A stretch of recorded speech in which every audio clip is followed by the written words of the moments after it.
میرا باپ مجھے ڈاکٹر دیکھنا چاہتا تھا تو وہ بڑا عزت کا زمانہ تھا ڈاکٹری کا، کہ ایک عزت تھی، وقار تھا، مقام تھا، اس لیے میرا باپ کہتا پتر بڑی عزت ہے تینوں ڈاکٹر بنا ہے، بڑی عزت ہے، بڑی عزت ہے تینوں ڈاکٹر بنا۔ اچھا، وہ دیہاتی آدمی تھے، دو باتیں کہتے تھے، بڑی عزت ہے بڑا پیسہ ہے، بڑی عزت ہے بڑا پیسہ۔ وہ اللہ نے پہلے ہی دیا ہوا تھا، لیکن وہ پیسے کا ذوق کس کو نہیں ہے، کس کو شوق نہیں، میرا پوتر تینوں ڈاکٹر بنا ہے، بڑی عزت بڑا۔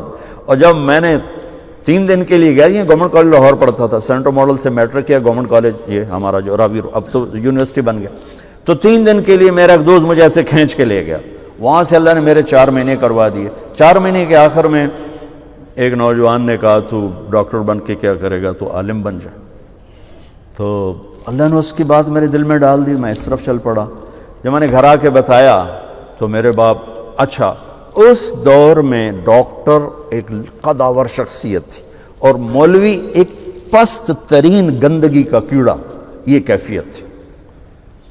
اور ہمارے دیہاتی ماحول میں مولوی کمی ہوتا تھا، کمی، جیسے لوہار، کمہار، دھوبی، ایسے مولوی کا سٹیٹس کمی کا تھا۔ تو میرا باپ کہے تو کمی بڑوں ہیں، تو میری نک وڈھاؤں ہیں، تو کرو کی ہیں، تو مینوں کسے پاسے ران دیونا ہے، جیون دیونا ہے کہ نہیں جیون دیونا۔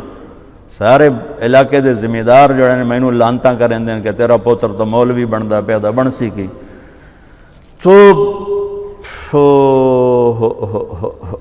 23 نومبر 1972 صبح 8-9 بجے کا ٹائم تھا، میرے باپ گھر میں آئے، وہ ذمہ داروں والی چادر پہنی ہوئی بڑی اور چولا کھلا، پگڑی کھول کے یہاں رکھی ہوئی، تو مجھے دیکھتے ایک دم غصے میں آ گیا، یہ تو مولوی بننا ہے تو میرے گھر چوں نکل جائے، زور سے کہا، یہ تو مولوی بننا ہے تو میرے گھر چوں نکل جائے۔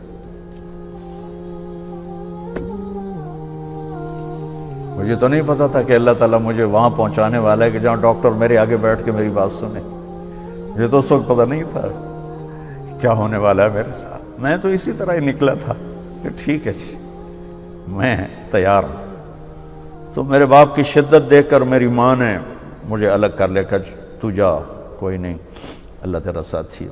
من 300 روپیہ میں نے دیا، 300 روپیہ بڑی بڑی دولت ہے اس وقت، میں نے 300 روپیہ دیتا کہ جا اللہ تیرا وارث ہے۔ تو میں رائے منڈ آ گیا، یہاں میں تعلیم حاصل کرنے لگا، 8-9 سال یہاں پڑھا۔ سال 2 سال کے بعد میرے باپ بھی بالکل راضی ہو گئے، بہت ہی راضی ہو گئے تھے، بہت ہی راضی ہو گئے تھے۔ اس وقت امیج ڈاکٹر کا ایک بہت باعزت تھا۔ میں ہاتھ جوڑ کے رو کے کہتا ہوں کہ اب ڈاکٹر ایک کاروباری نظر آتا ہے، وہ بھی پیسے کے پیچھے ایسے ہی بھاگ رہا ہے جیسے مال روڈ کا تاجر بھاگ رہا ہے، جیسے لبرٹی مارکیٹ کا تاجر پیسے کے پیچھے بھاگ رہا ہے، وہ بھی ایسے ہی بھاگ رہا ہے۔ کوئی جائز کمائی، جائز محنت کا صلہ لینا کوئی منع تھوڑا ہے، وہ آپ کے رزق حلال ہے۔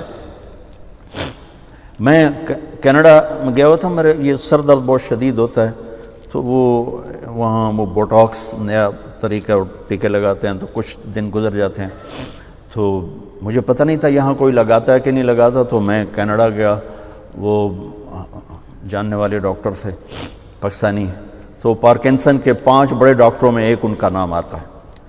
تو وہ ان کے کلینک میں بیٹھا ہوا تھا اور بات چلتے چلتے تو یہ ایسی ایک پینسل پڑی ہوئی تھی ان کے ٹیبل پر،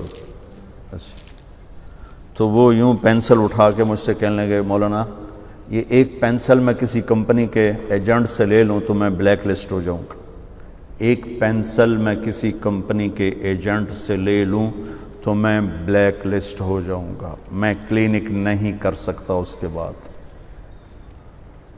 تو آپ ڈاکٹر بنے، تاجر نہ بنے، ڈاکٹر بنے، آپ مسیحا بنے، اللہ کی قسم مریضوں کی دعائیں آپ کی نسلوں کو نہال کر دیں گی۔ اگر آپ صرف تاجر بن گئے تو ٹھیک ہے 4 پیسے تسی وٹ لینے، لیکن پتہ نہیں آگے نسلوں کا کیا ہوگا۔ اور اگر آپ مسیحا بنے، ڈاکٹر بنے، مریضوں کی دعائیں لیں، پشتیں آپ کی اس کو بیٹھ کے کھائیں گے کہ دکھی کی دعا اللہ کے عرش کو ہلا دیتے اور درد مند کی دعا فرشتوں کو رلا دیتے۔ اب وہ ہستیاں ہیں جو درد مندوں کی دعائیں روزانہ لے سکتے، اور صرف آج کا دن نہیں گزار سکتے، آپ اپنی نسلوں کو خوبصورت فیوچر دے کے جا سکتے کہ دعاؤں کی طاقت موت کے بعد بھی چلتی رہتی۔